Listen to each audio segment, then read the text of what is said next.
Assalamualaikum warahmatullahi wabarakatuh. Perkenalkan, nama saya Lailatul Thayyibah, NIM 2041050101102. Di sini saya akan menjelaskan apa itu e-commerce.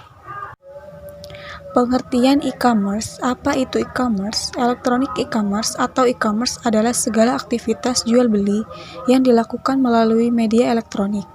Meskipun sarananya meliputi televisi dan telepon, kini e-commerce lebih sering terjadi melalui internet. Oleh karena itu, pengertian tersebut ada kesalahpahaman tentang e-commerce dan marketplace. Istilah e-commerce digunakan untuk mendeskripsikan semua transaksi yang memakai media elektronik. Marketplace sendiri adalah salah satu model e-commerce, di mana ia berfungsi sebagai perantara antara penjual dan pembeli. Penjual yang berdagang di marketplace hanya perlu meladeni pembelian. Semua aktivitas lain seperti pengelolaan website sudah diurus oleh platform tersebut. Situs-situs seperti Shopee dan Lazada adalah dua contoh marketplace. Jenis-jenis e-commerce. A. Business to business atau B2B. Jenis di mana sebuah perusahaan menjual produk atau jasa kepada perusahaan lainnya. Dalam model e-commerce ini, biasanya pembeli memesan barang dalam jumlah besar. Contohnya adalah sebuah perusahaan yang membeli perlengkapan kantor dari sebuah produsen. B. Business to consumer atau B2C. Dalam jenis e-commerce ini, sebuah perusahaan menjual produk atau jasa kepada konsumen. Pada umumnya, pelanggan dalam e-commerce B2C hanya mengecer. Jika Anda pernah membeli dari suatu toko online, aktivitas tersebut termasuk dalam golongan ini.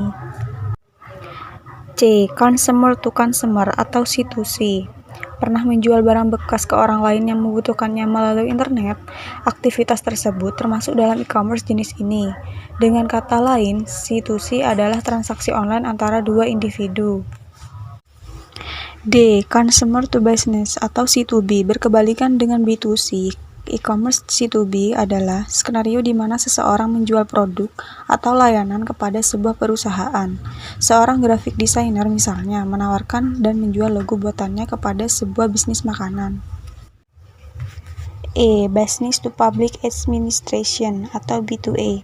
Model e-commerce ini mirip dengan B2B, tetapi pelakunya adalah bisnis dan lembaga pemerintah. Contoh B2A adalah jasa pembuatan website untuk sistem administrasi online. F. Consumer to Public Administration atau C2A. Jenis e-commerce ini berjalan seperti C2B, namun transaksi dilakukan oleh individu dan lembaga pemerintah. E-commerce dengan model C2A jarang ditemukan di Indonesia. Jenis transaksi yang terjadi biasanya berbentuk jasa. Contoh e-commerce. 1. Business to business atau B2B. Yang pertama, Electronic City, menjual perlengkapan elektronik kantor dan rumah tangga. 2. Ralali, di samping peralatan kantor dan rumah tangga juga menjual peralatan industri, restoran, dan pertanian. Embes, sama seperti Ralali, tetapi juga menyediakan jasa seperti housekeeping dan perbaikan dinding. 2. Business to consumer atau B2C. Yang pertama, Lazada, menyediakan fashion, aksesoris, kosmetik, dan elektronik pribadi. 2. Blibli, seperti Lazada, namun juga menjual perabotan, perlengkapan anak, peralatan olahraga. Yang ketiga, Shopee, sama seperti Blibli. 3. Consumer to consumer atau C2C. Yang pertama, OLX, menjual berbagai produk, mulai dari keperluan pribadi hingga kendaraan dan peralatan rumah tangga. Kedua, Kaskus, merupakan forum terbuka, namun tidak jarang digunakan pengguna untuk memasarkan barang bekas. 3. Tokopedia seperti Shopee, tetapi pembeli juga dapat menemukan barang bekas di sini. 4. Consumer to business atau C2B. Yang pertama, freelancer, website di mana pekerja freelance menawarkan keahlian pada bisnis yang membutuhkan. Yang kedua, Upwork, sama seperti freelancer. Yang ketiga, iStock, situs untuk bisnis yang membutuhkan foto, video, dan ilustrasi digital untuk penggunaan komersial. 5. Business to Public Administration atau B2A. Yang pertama, Clue, menyediakan perangkat lunak untuk membantu kinerja perusahaan dan lembaga pemerintah, termasuk sistem administrasi kendaraan dan aplikasi analitik. Yang kedua, Esela, membantu pemerintah melakukan administrasi publik dengan konsep software as a service. Perkembangan e-commerce di Indonesia. Industri e-commerce berkembang sangat pesat di Indonesia belakangan ini. Bahkan negara kita berada di puncak 10 negara dengan pertumbuhan e-commerce tercepat di dunia. Pada tahun 2018 sendiri, e-commerce di Indonesia memiliki pertumbuhan 78%. Dari angka pertumbuhan tersebut, 17,7% diantaranya merupakan transaksi pembelian tiket pesawat dan pemesanan hotel. Selain itu, pembelian pakaian dan alas kaki menyumbang 11,9%, sedangkan 10% berasal dari kosmetik dan produk kesehatan.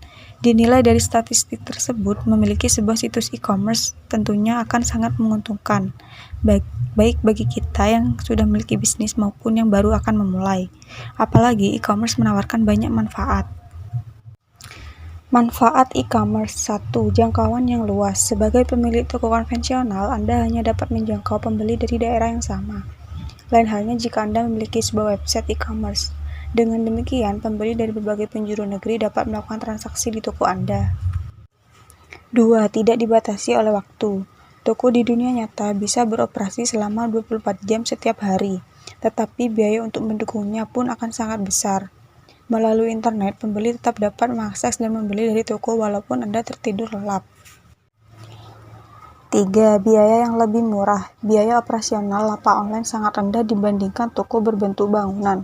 Setidaknya Anda tidak perlu memikirkan gaji karyawan, sewa bangunan, serta ongkos listrik. 4. Tidak perlu stok barang sendiri.